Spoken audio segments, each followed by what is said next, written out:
হাসপাতালে পবিত্রতা বজায় রাখতে হবে, মুখ্যমন্ত্রী স্বাস্থ্য ভবনের সামনে দাঁড়িয়ে এমনটাই বলেছেন। আর এই প্রসঙ্গে আমরা কথা বলেছিলাম বিজেপি সাংসদ রাহুল সিনহার সঙ্গে, তিনি কি বলছেন শুনুন।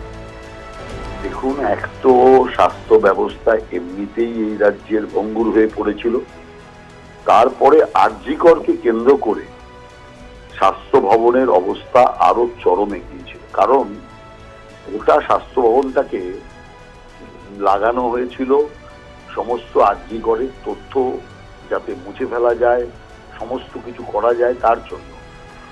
অতএব স্বাভাবিকভাবেই স্বাস্থ্য ভবনের অবস্থা খুবই করুণ তৃণমূল কংগ্রেসের দুর্নীতি এবং তৃণমূল কংগ্রেসের স্বজন পোষণের কারণে। অনেক দুর্নীতি স্বাস্থ্য ভবনে যেটা আমাদের কাছে এসছে, সেই বিষয়গুলো নিয়ে তদন্তের জন্য তথ্য সংগ্রহের কাজ ইতিমধ্যে চলছে।